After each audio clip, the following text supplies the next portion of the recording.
You are listening to Right Off the Bus. About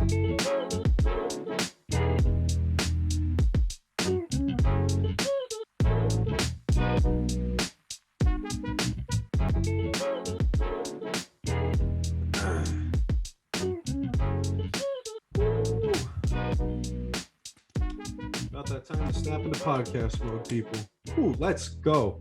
Hello, everybody, and welcome back for another episode of Right Off the Bus. I'm Chandler Huchison, here by myself, but we are ready to go on episode number 46, Thursday, November 11th. Man, I know it's another late episode, guys. It's another Thursday, and it wasn't even out Thursday at midnight. It's out Thursday, late afternoon, night, so I apologize for that. That is on me.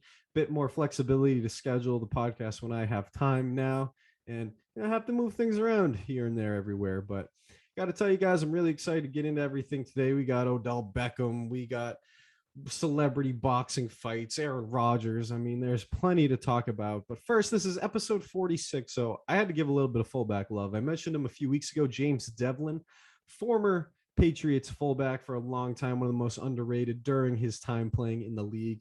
Absolutely love Devlin, so I wanted to shout out James Devlin with episode number 46. Now, y'all, I know I said new guests coming on, new guest hosts. That's all coming, but just to throw a little teaser out there is a second podcast in the works. All right, I'm not going to give too many details about it right now, but it's with a very good friend of mine who submits a lot of questions to this podcast. It's going to be sort of fitness, motivation, accountability, mindset sort of podcast. So very different than the sports and sports fandom that we do here on Right Off the Bus. But, you know, once that comes a little bit more to fruition, there's a couple episodes out. I'll talk about it a little bit on here, but I promise I will keep this one moving, growing, and going in the right direction. That is a must, and Right Off the Bus is still a massive priority for me. So y'all hold me accountable. Don't let me slip. But now let's get into some headlines this week. Odell Beckham Jr. officially released by the Browns, clears waivers. So no one picked him up in the waiver wire. And now Odell is free to sign anywhere he wants. First time he's been a free agent during his NFL career. Now, he could have played this Sunday if he signed with the team, but there are some reports coming out today on Thursday that Odell Beckham is kind of saying, let's wait till after Sunday before I make my final decision. Apparently, the three at the top of the list were the Chiefs, the Saints, and the Packers in no particular order. And for me, I've been thinking and saying that I think the Packers are the best fit. I think the Chiefs after that, they really need the explosive offensive help. And I mean, I don't really see the Saints as a contender here, especially with no Jameis Winston. I know he's from Louisiana, went to LSU. I get the New Orleans connection, but I don't quite see that as a great fit. There are rumors that the Patriots are involved too. Apparently, the Packers are only offering him the minimum, and Odell is definitely worth more than that. The Pats only have about $5 million in cap space, so I don't know if the Pats can really get into the race here, but I'm excited to see where Odell goes. Say what you will about Odell Beckham. There isn't a team in the league that he doesn't make better. I said the same thing with Stephon Gilmore. This guy's been out. This guy's been hurt. No problem with his team. But guess what? Odell makes every roster in the NFL better if he's used the right way. So hopefully Odell can find a new fit. Looking forward to seeing where he ends up.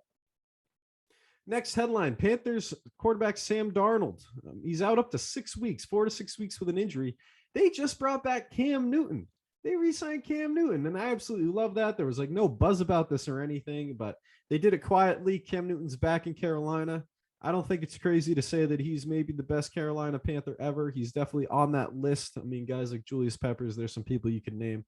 But Cam Newton, legend of the team, and I'm excited to see him back in the league. He wasn't terrible with the Pats. I was comfortable with him as the Patriots quarterback going into the season. So it's going to be exciting to see what Cam Newton can do. And quite frankly, he's a better option than PJ Walker and Sam Darnold, even if he's healthy. So looking forward to seeing Cam play again. Now, Aaron Rodgers, headline after headline after headline with all this vaccine madness. He's not vaccinated. He's immunized. Talking to my good friend Joe Rogan, all this stuff coming out. My little piece on this, guys, and again, not going to get political because I don't do that here on Right Off the Bus, but Aaron Rodgers has been pretty consistent in his views here. This is not new information. We're in November pulling up quotes about Rodgers in August, and I get he's breaking the rules. He's breaking the COVID rules for not being vaccinated inside the Packers facility. The NFL has access to all 32 teams' security cameras so that they can enforce COVID rules. And Why are we surprised Rodgers hasn't been wearing a mask? He doesn't wear them on the sideline during the game or when he's talking to people. I mean, Kirk Cousins, they say he's following the rules. He's not vaccinated. Why are we surprised? We know this about Aaron Rodgers. Why are these headlines right now? That's my piece on it. It's like, none of this is new. He should have been fined months ago, but it's Aaron Rodgers, so they let it slide. And the NFL is notorious for doing that. Anytime they have the ability to make an example out of someone, they don't do it. And I'm just not surprised. Everyone's acting like this is new, crazy information. Let's stop the madness, stop the hysteria for a second, and realize this is what the Packers have been doing for 9 weeks. It's just not new. People are making headlines, pissing me off. You can see I'm getting riled up about it because I just want to talk about football, man. I just want to say, all right, Rodgers is out for a week. He'll be back next week. Yeah, maybe they drop a fine. They should.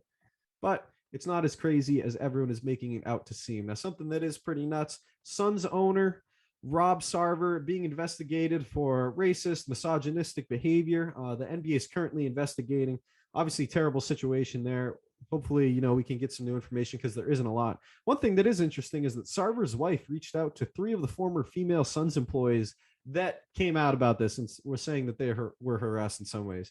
Now, I haven't dug deep. I haven't read too much about it, but I did see a clip of Sarver after the Phoenix Mercury won a game, who he owns as well, the WNBA team, of him slapping one of the players on the butt. That is obviously not okay. One of his female players.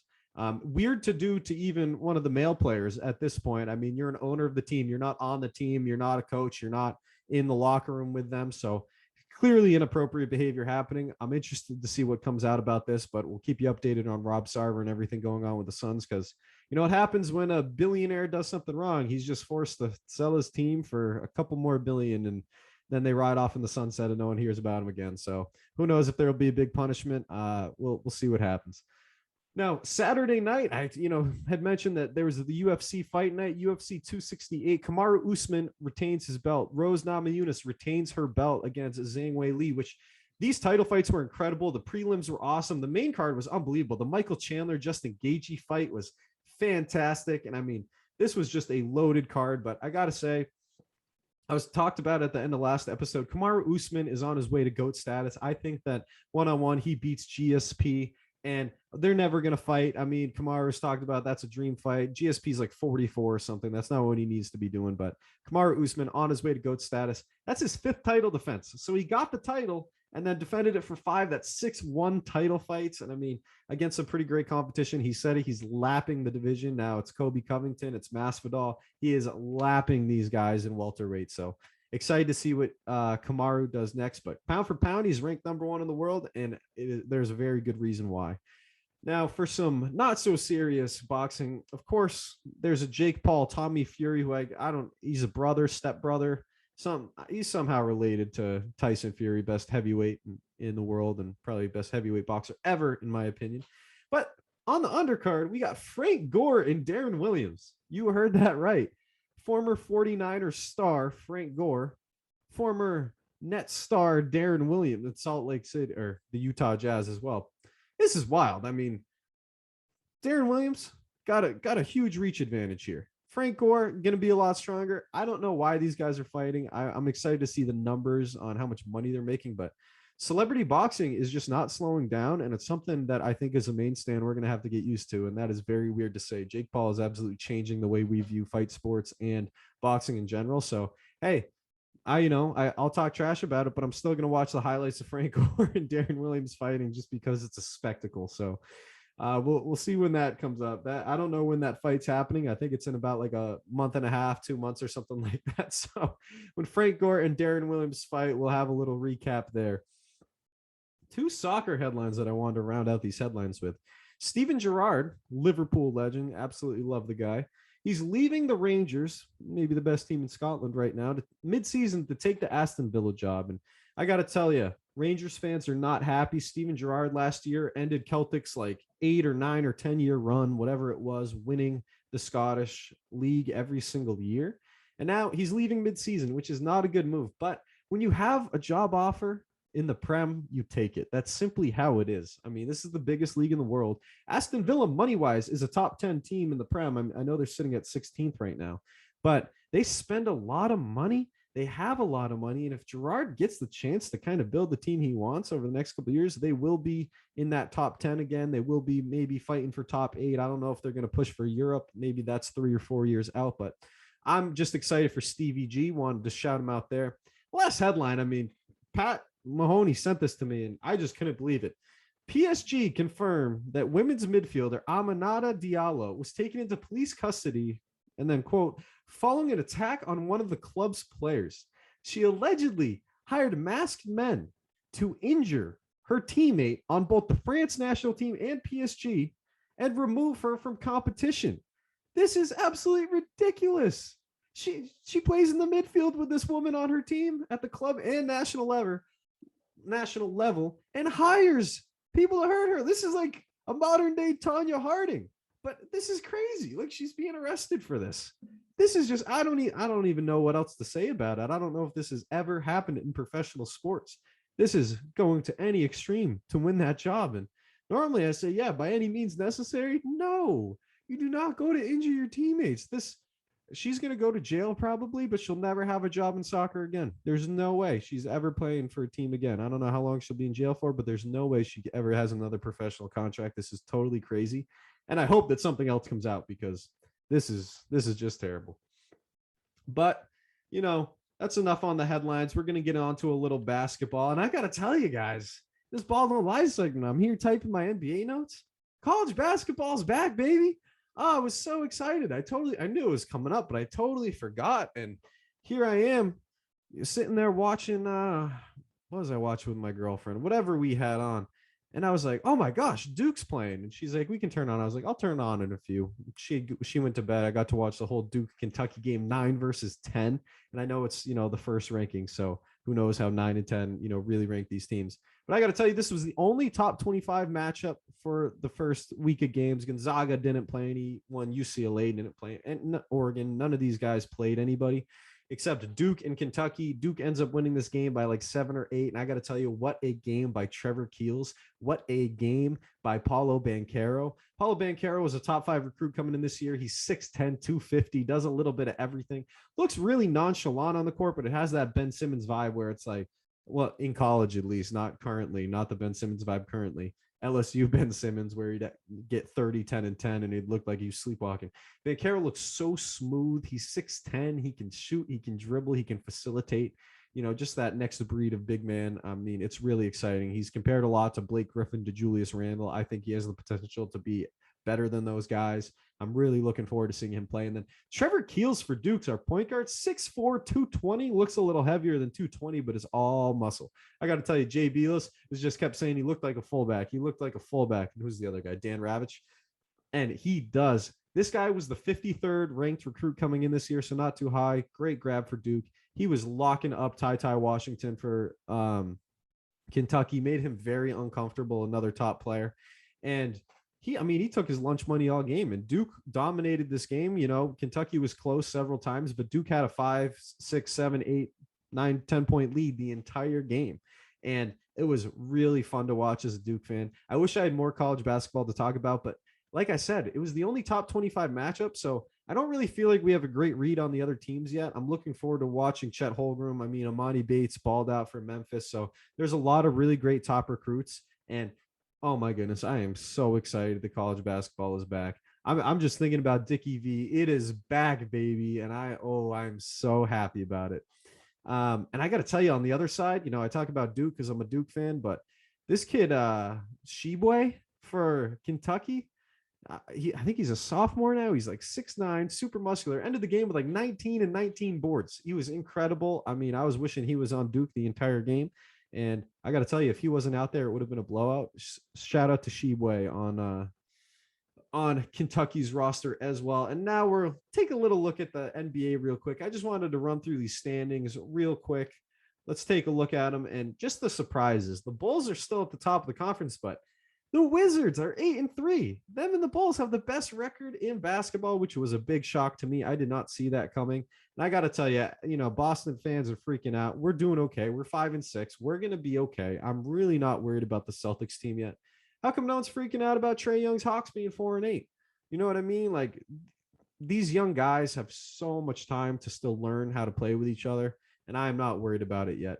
If Celtics fans are freaking out, then so should the Hawks. So should Hornets fans. Oh, well, why don't we need to split up LaMelo and Miles Bridges? You know what I mean? It's just we don't need to split up Jalen and Jason. The Celtics are going to be fine, but it's a competitive East, and it's going to be that way all year. The Knicks look so much better. The Cavs look so much better. Ricky Rubio just going off for the Cavs the other day. Now, Evan Mobley has been absolutely fantastic. What a draft pick by them.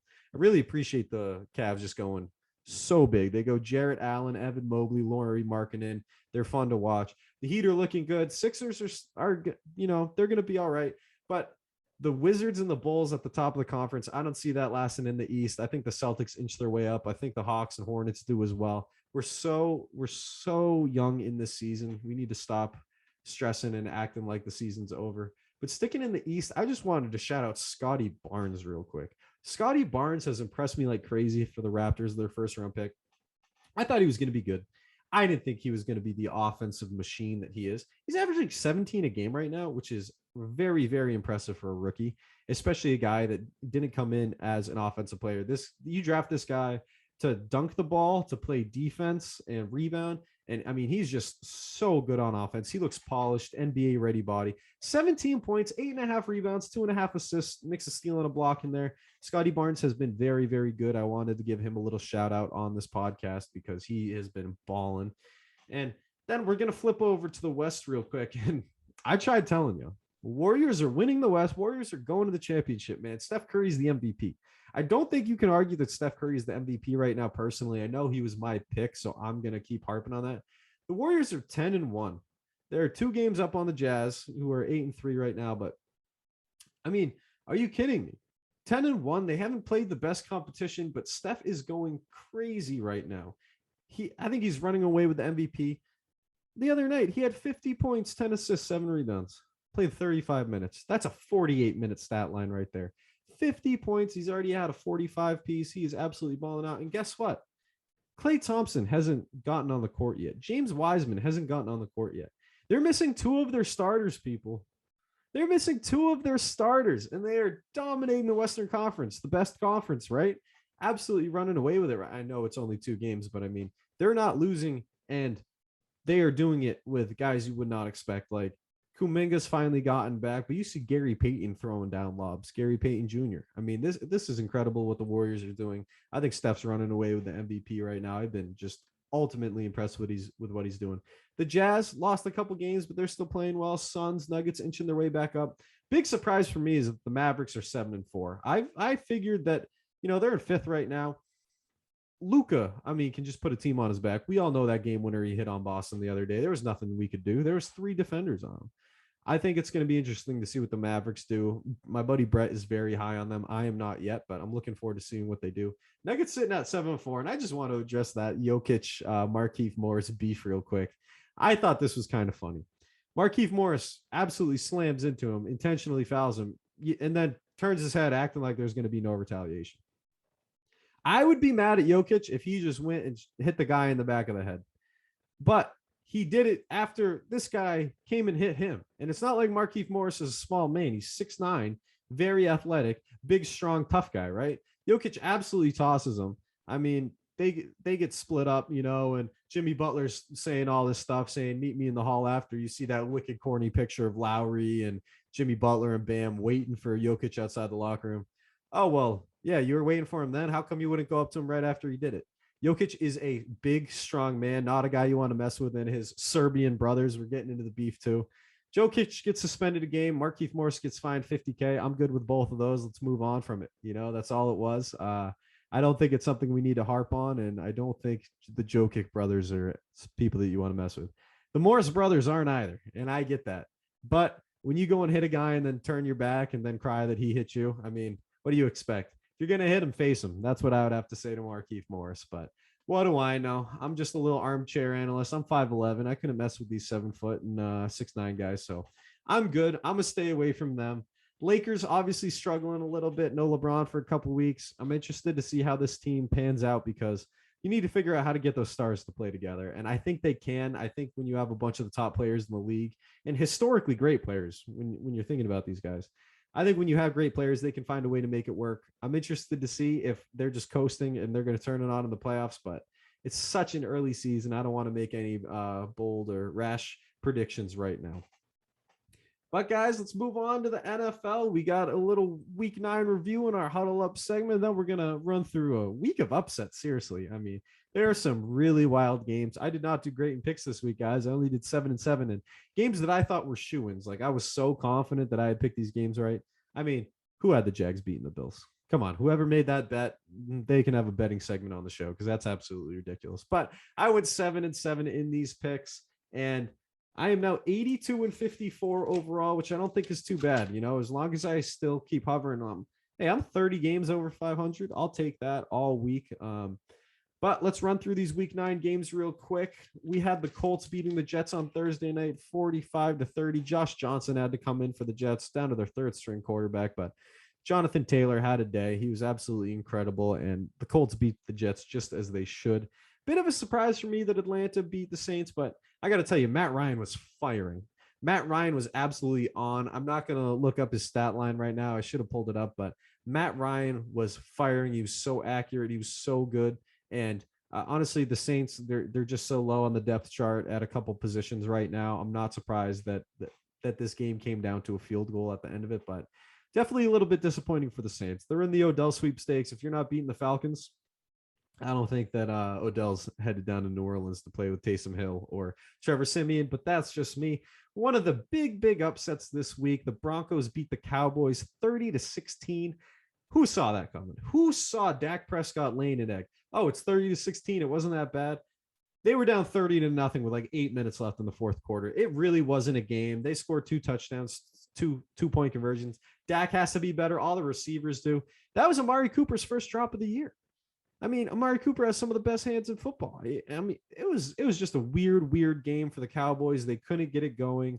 Hopefully, their left tackle can get back healthy because they really need Tyron Smith there.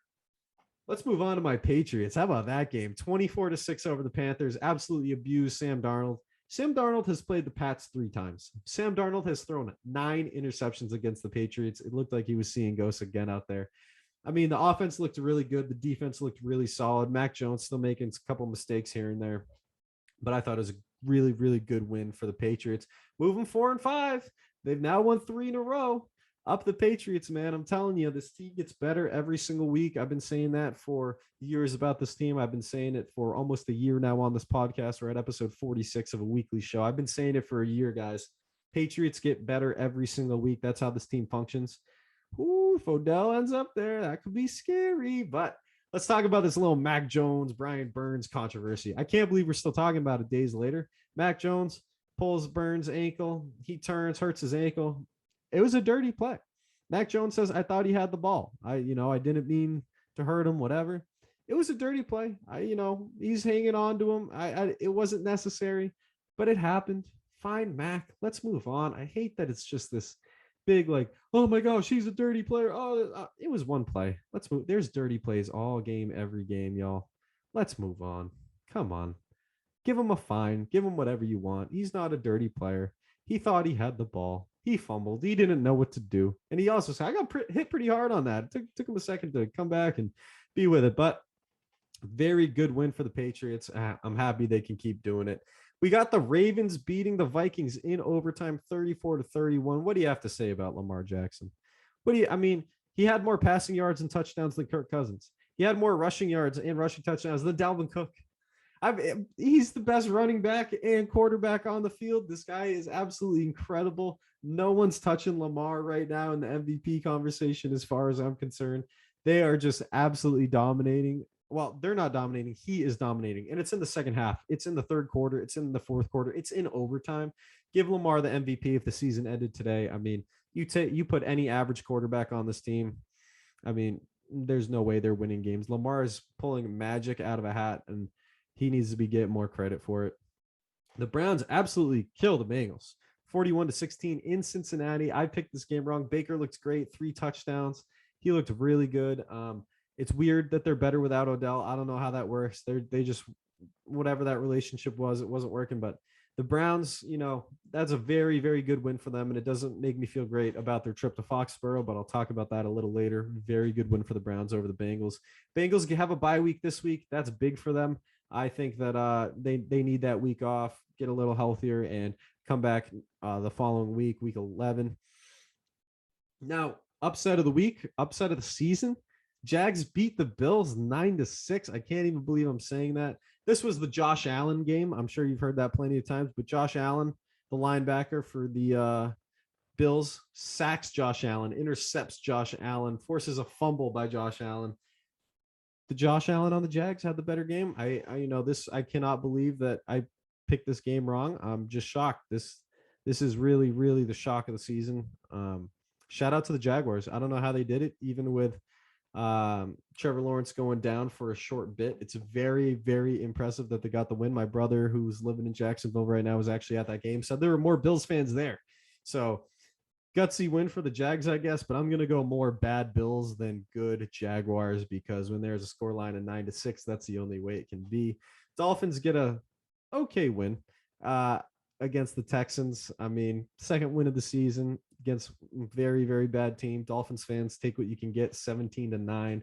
Giants beat the Raiders, which was definitely a surprise to me, but then you put into perspective John Gruden, Henry Ruggs, all the terrible stuff going. Oh, and then Damon Arnett, their cornerback. So they're 2 first-round picks from 2020, Henry Ruggs and Arnett, both off the team. Arnett's posting videos of him waving a gun around. Forgot to put that in headlines. And, I mean, the Raiders, they're winning in spite of some things, and they could not get it done. Danny Dimes getting the win for the Giants.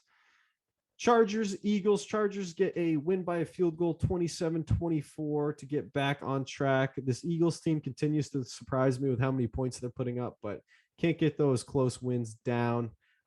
They moved to 3-6. The Jordan Love Packers visiting the Pat Mahomes Chiefs. I got to tell you, Chiefs won 13-7. There was no moral victory there for the Chiefs. They got a win, but it did not feel good. Pat Mahomes looked about as good as Jordan Love. They both had terrible stat lines. They were throwing like 55% somewhere in there for accuracy. And I got to tell you, there's something wrong with this Chiefs offense. It's crazy that we go to this game and say, oh, well, the Chiefs get a win, but they still didn't look good. They looked terrible. It's surprising they won. If Aaron Rodgers played for the 7-1 Packers in that game, they beat the Chiefs by 25 points as far as I'm concerned. So I'm not going to count that game too much. Rodgers should be back, I believe, for next week. So we'll see. But it's a good thing Jordan Love isn't out there quarterbacking every week, because the young man is not quite ready for a big-time game like that. Cardinals at San Francisco. The Cardinals beat the Niners 31-17. And why was this so impressive? No DeAndre Hopkins, no AJ Green, no Kyler Murray, and James Conner turns back into Pittsburgh, not the Pittsburgh Steelers, the Pittsburgh Panthers, the college team. He looked like he was playing college football out there. He was running over everybody. James Conner looked incredible. What a win for the Cardinals to go to 8-1. Their only losses to the Packers. And I got to tell you, I mean, Cliff Kingsbury is right at the top of the list for coach of the year, because when you can go with your backup quarterback, when Colt McCoy can get you a good win over a pretty solid Niners team, something to be very happy about as a Cardinals fan. Good win for them against San Francisco. Now the Titans beat up on the Rams. The Rams aren't as invincible as we like to make them seem, but then they'll go out next week and they'll put up 45 points. So we'll be right back into thinking the Rams are the best team in the league. Titans, impressive win after impressive win after impressive win. But the problem is they have a loss to the Jaguars and a loss to the Jets. They're losing to terrible teams. And you know I got some love for Coach Rabel, so I don't want to hate, but good win for them, 28-16. Adrian Peterson comes in, rushes for his 125th career touchdown. Shout out to Adrian Peterson. It's cool seeing him back in the lineup. And hopefully, I mean, he's on my fantasy football bench. Hopefully he can be doing something for me a little later in the season. Very good game for Tannehill. Every time I'm hating on Tannehill, he goes and has a good game. We'll see if he can do it in the playoffs at any point, but good win for Mike Vrabel's Titans over the Rams. Bears lose to the Steelers Monday Night Football, 29-27. Justin Fields looked really good. I'm excited for him to continue coming out of his shell. The Steelers get some gutsy wins. I don't know what to think about the Steelers team. How many times have I said that they're the most inconsistent team in football? They're 5-3, and I don't know if they can win, games that they should be winning. It's been a very weird season for the Steelers. Roethlisberger looks absolutely ancient. They could sneak into the wild card. They're not quite there right now, but the Steelers, I think within that division, they're such good teams. I think they're going to get a couple losses on that record. Still confused by them. So inconsistent, but, got a good Monday night win. Bright lights were a little too much for Matt Nagy and Justin Fields. Now let's move on to the Week 10 picks, y'all. Let's run through these games quick. And first, we got 4 teams on bye. We got the Chicago Bears, Cincinnati Bengals, Houston Texans, and New York Giants all on bye. So get Jamar Chase out of your fantasy football lineups. Get David Montgomery out. Brandon Cooks, whoever you got on the Giants. I don't know if there's any player worth being on a fantasy football lineup, but get him out of your lineup right now. Here's your reminder. Don't be mad when you don't take him out. Let's get on to these picks, y'all. Ravens at Miami on Thursday Night Football. That's tonight when this episode comes out. Obviously going with the Ravens. They're going to dominate tonight, and hopefully I don't come on here and look like an ass next week, because I think it's going to be a blowout win for the Ravens. And we got the Bills visiting the Jets. Even though the Bills just had a very bad loss, I think they should beat the Jets handily. The Jets, it might be down to Josh Johnson at quarterback. No. They said Mike White should be starting. The Mike White experiment is not going to pay off. Give me Buffalo all day. Tampa Bay visiting the Washington football team. Give me Tampa Bay all day. Brady's going to continue balling out. He had some tough interceptions, and there were some ugly things in the last game, even though he threw 4 touchdowns. But this should be a game where Brady throws another 4, continue to put himself in that MVP race. Give me the Bucks. We got the Falcons visiting the Cowboys. I think the Cowboys just need a really big bounce back game. The Falcons have been able to win some games lately, after a really rough start, 2-4, I believe. But the Cowboys really need a bounce back game. It's going to be a revenge game. It's in Dallas. Dak Prescott needs to go off. Give me the Cowboys in that game. The Saints are visiting the Titans. I got to go with the Titans there. If Jameis Winston was out there, I have a hard time picking against the Saints team, because they can absolutely dominate a game in a few different ways, especially their D-line.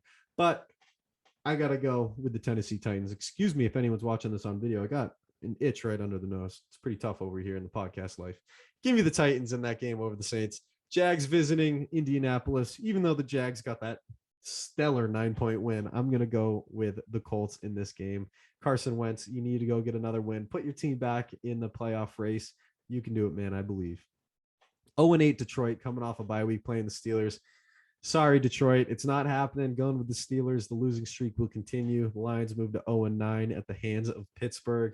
Now, obviously, the game I'm most excited for, the Browns are visiting the Patriots at Gillette on Sunday. They just scored 41 against a really good Bengals defense. Pats have won 3 in a row. Pats are looking really good. I got to pick the Pats, baby. I think that, the Browns are missing 3 running backs. Okay. They're going to be missing Chubb. They're going to be missing Hunt, and they're missing their 4th stringer. So Dearness Johnson's their only available running back. What are the Patriots going to do? They're going to take the run game out, and they're going to make Baker beat you. Play action's not going to be available. It's going to be Baker versus the secondary. I think the secondary wins out. Give me the Patriots in a close game. Go Pats. I think that's going to be a good win. Vikings visiting Los Angeles. I'm going to take the Chargers. I think they continue with winning ways after a couple bad losses. They had their bye week. They got it back together. They won last week. Give me the Chargers. Panthers are visiting Arizona. Yeah, I don't know if Cam Newton's the answer to beat everybody that's balling out on this Cardinals team, especially the fact that this week, they're only getting back Kyler Murray and DeAndre Hopkins and AJ Green. So I am going to take the Cardinals all day in that 4:00 matchup. Eagles visiting Denver. I'm going to go Denver. Denver had a really good win over the Cowboys. I don't know if it was Denver's defense playing like crazy. I don't know if it was just bad Cowboys, but Denver, I think, are going to continue their winning ways. I think they beat this Eagles team who many times. I don't have that much faith in. Jalen Hurts is unfortunately not that guy. I do not believe. We got the Seahawks visiting the Green Bay Packers, and I believe Aaron Rodgers should be back. Give me the Pack all day in that matchup. You give me a game and say it's Geno Smith versus Aaron Rodgers, and I know y'all, they don't play each other. They play each other's defenses. But give me Aaron Rodgers all day. I mean, it's not even close. I think if Russell Wilson's out there, there's a chance, but not with Geno Smith in at quarterback.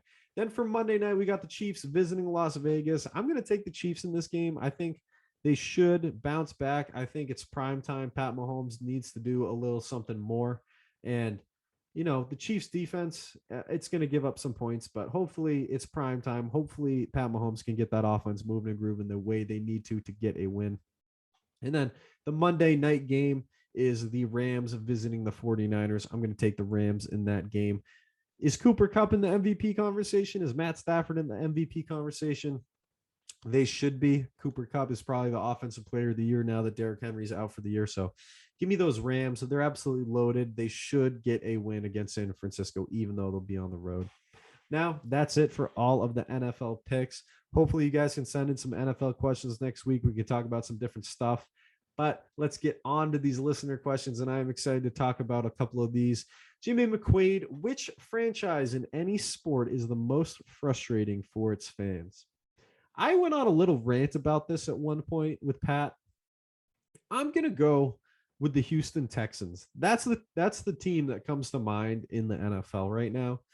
They've had like a couple good seasons in their 20 years as an NFL franchise, however long it's been. But they take David Carr with the first pick when they, make it into the NFL. They take Mario Williams and end up trading him away. I mean, what Bill O'Brien did to this team, trading away so many of their key players, from Jadeveon Clowney to DeAndre Hopkins. JJ Watt ends up leaving, but that was a totally different situation.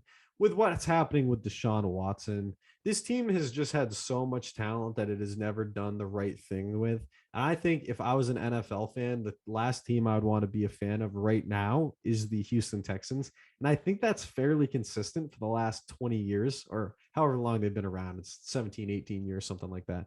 They've been in the playoffs. They've never really won. But right now, I would really, really hate to be a Texans fan. At least if you're a Jets fan, you got the media covering them all the time. You got people talking about them. Like, there's things to be excited about. Like, there's nothing to be excited about as a Texans fan right now. So I'm going to go as the Houston Texans for the franchise that is the most frustrating for its fans.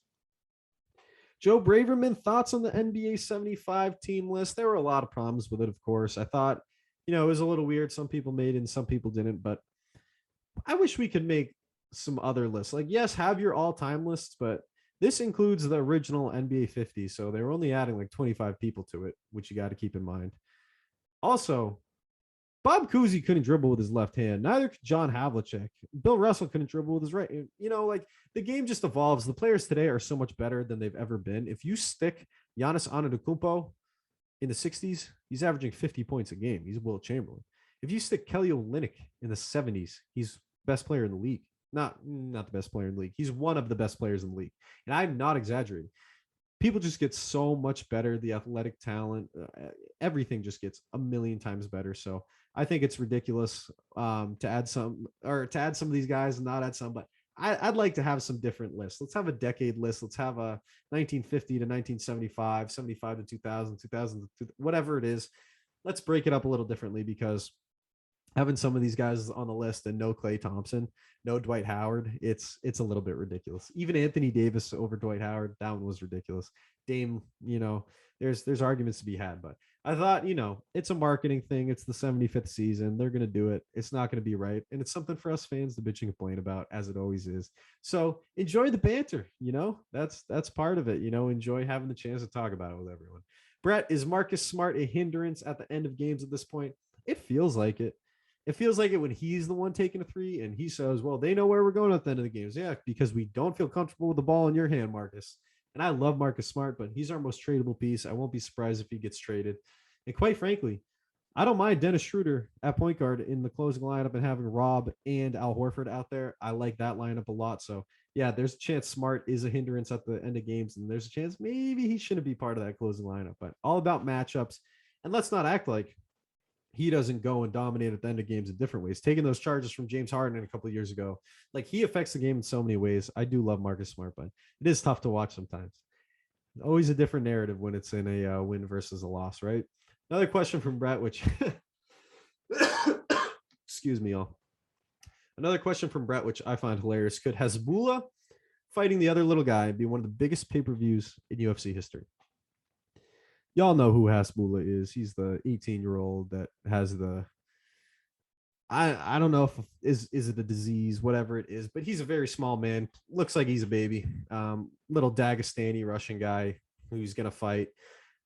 Brett, I don't know. I'm not paying this pay-per-view. Are you? Like, I'm excited for the clips the next day, but is this a real question, or is this just part of your Hasbulla love? I mean, I think it might be the latter. So let's move on with that one.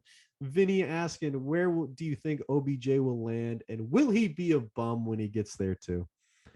If he accepts the minimum, I think that he's signing with the Green Bay Packers. I think that's the best fit for him. He's number 2. I mean, he would be so good playing next to Devontae Adams, Alan Lazard, Valdez Scantling. Like, they have some decent pieces, but they could really use a defined number 2. If not, I think that the Patriots have a really legit chance. They'll be able to give him a little more money. We need a deep threat, and we're able to say, hey, you'd be a true number 1 here. I don't think he's going to be a bum wherever he goes. I think after being released, I think after being traded, I think all this stuff going on, I think that he's going to kind of be humbled a little bit, and he's going to be part of a winning, successful team because he's never really been on one, and he now has the opportunity to do so. OBJ, this is your chance to rewrite your story, your legacy. I hope you do it. Brett, are we sensing some 2002 Patriots vibes this season? Hey, I would love if we had the same kind of season in 2002. I think Brett's referring to this upward trajectory, bad start, young quarterback, all this stuff get better as the season goes. Defense starts coming along. Adrian Phillips starts becoming elite like some of those guys back in the day. I don't know. I don't think it's quite a Super Bowl season. I don't think Mac is quite that guy yet, but I will say he's the best of the rookie quarterbacks, and I am very, very happy to have Mac Jones on this team. I don't think this is a Super Bowl contending team, but I think we will compete for a wild card. Season ended today. We're in the wild card game, so I'm looking forward to seeing where the season goes, but I don't know if it's quite 2002 Patriots, Brett. Joe Braverman, who is the best team in the AFC? I think that the Bills and the Titans are the 2 best teams in the AFC. Those are the 2 teams that I see as the most consistent. It's hard to say the Bills are consistent, but when the playoffs come, you know, I don't trust the Chiefs defense right now. I trust the Bills defense a lot more to keep them in games. And the Tennessee Titans, they're doing it on both sides of the ball. Without Derrick Henry, though, I don't know if they can get out of the playoffs, but right now they may end up with the number 1 seed. I believe they are the 1 seed right now in the AFC. So I'm going to go with the Bills and the Titans as my 2 top teams in the AFC. Sorry, that's not a direct answer to your question, Joe. My brother Nick, the book thinker himself, if Kevin Durant suited up for Tampa Bay, do you think he would score a touchdown in his first game out? I look at him in football pads, in cleats, man, and I mean, that's like 7'1", 7'2", so long, so athletic. If you just throw him a jump ball, I mean, if you got a 5'11" corner guard in Kevin Durant, I think he could legitimately score a touchdown if he's suited up for the game. I do. Sounds a little bit ridiculous to say, but I think there's a legit chance there. All right, y'all. Fun. Oh, we got one last listener question I forgot to mention. My boss, Rob DeCenzo, asked me what my favorite Christmas song was. I told him I would have to wait till December to answer this question, but I'm going to do it now. I think the best Christmas song ever is 12 Days of Christmas by Straight No Chaser, the acapella group. Don't listen to the studio one. Look at the live one. Just type it into YouTube. You'll see it. They're all on stage. Absolutely fantastic. Crowd makes a big difference. Straight No Chaser, best Christmas song of all time, in my opinion. Now, before we get on to what we've learned, let me get a little ad in from Book Thinkers. So, do you read personal development books? If so, please check out Book Thinkers, a company dedicated to helping you fulfill your life through books. Every day on Instagram and every week on their podcast, the team over there at Book Thinkers is helping you discover new books and new mentors that you can use to achieve more and live better. The right book and reading it at the right time can absolutely change your life. So please go ahead and find out more by heading over to Instagram, typing in Book Thinkers, or going over to www.bookthinkers.com. Now, what did I learn this week? Something I was thinking about. I was rewatching some real rock climbing documentaries. I think rock climbers are the most underrated athletes in the world. And dare I say the best athletes? I don't know if I would go that far, but they're the most underrated athletes. I think when you think about being able to step in and be pretty decent at a sport, I think a lot of elite level athletes can do that. You see them playing soccer, you see them playing football, basketball, baseball, whatever, and they can do a little bit of everything in the other sports because they're elite athletes, the top 0.0001% of people that are professional athletes. But I think when you look at rock climbers, I think the absolute strength, determination, and the things that they're doing in such dangerous environments, sleeping on the side of cliffs, climbing 3,000-foot walls, I think that I really do. I think they're the most underrated athletes in the world. And that was just something I was thinking about. Been at the rock gym, climbing a little better lately. And I'm just like, man, rock climbers do not get the love they deserve. There's, the Alex Honolds and the Adam Andrews where people see their documentaries and they see them on their feed because they got good social teams. But I got to tell you, I think rock climbers pretty underrated. And please check out any documentary you can with rock climbing. It's a really amazing sport. And I like to say it's action sports mixed with a nature documentary. You get the best of both worlds. But guys, let's get on to a little wrap up of my teams real quick, and then we'll round this show out. And for my wrap up, I'm gonna start with the Pats. They're on the rise, winning 3 in a row. I got to tell you, wild card spot. I didn't think we'd quite be here after that 2-4 start, but I'm feeling good. We get better every week. If OBJ ends up here somehow, I think the Pats have a chance to compete in the playoffs and play upset, maybe get to an AFC Championship game. If we had a true number one like that, to add to the emerging, Jonnu Smith, Hunter Henry, Ramondre Stevenson, some of these guys that are getting more touches. If we can add OBJ to that, I think this could be a pretty special team. I'm looking forward to seeing how that goes. My Boston Celtics, I said last week we shouldn't hit the panic button yet. They've won a couple games since. They are figuring things out. The season's really young, guys. So let's take a chill pill on these Celtics. Let's not trade anyone. Let's not split up our young 2 stars who are our best players in years. We'll be all right. They're 25-23. They went to 3 conference championships in 4 years. Let's ride it out with the Celtics team. Let's let Ime Udoka get his thing going. I'm really excited to watch the Celtics team as we go forward. So stop worrying so darn much. Red Sox obviously still have a lot of work to do, as I said last week, but Kyle Schwarber opts out of his contract, which is unfortunate. JD Martinez opts in, which I'm really excited about. That's all I got for you for Red Sox. The Revs, a little disappointing on the last day of the season against Miami, lose 1-0. They could have extended the points record even more, but they did not. That's okay. We'll still give some love to the Revs. They have a few weeks off because they earned a bye in the East in the playoffs. So I'm telling you, buy those Revs tickets now. I got to do that. Keep slacking on that. I got to email my buddy's friend who still works for the Revs. I need to remember to do that. If you listen to this podcast and you made it this far, please remind me to do that. Liverpool win their UCL group after only 4 games. The group of death Pat and I talked about. They've won 4 out of 4 games. They can rest all their starters in games 5 and 6, which is great. Then they go in the Prem. Disappointing game against West Ham, 4th in the Prem before this game, and we were 2nd. Now, I think that may have flip-flopped, or they might be 3rd, but disappointing game. I'm not too worried. A lot of injuries. Bobby Firmino's out for a while, so same thing. This Liverpool team, they're going to be right at the top of the Premier League, so hopefully they can keep winning games, but 1 loss isn't going to kill us. Then rounded it out, Duke. I had mentioned they look great against Kentucky, but they really don't play anyone. They're playing Army next and then some lower teams, so they really don't have a great schedule until they're playing Gonzaga on November 26th. Mark your calendars now because that is a fantastic game. I'm so excited. Duke Gonzaga doesn't get any better than that. But guys, that's episode 46. I appreciate you if you hung with me this long. What's this show going to be about? 15 minutes or so? Yeah. But like I said, if you made it this far, I do appreciate you. I take it from Rich Roll, but I do not take your attention for granted. I see how many listeners we have, and it's not this crazy number, but I really do value you if you make it this far and you are listening to this podcast weekly. I do not take your time or your attention for granted, so I want to say thank you.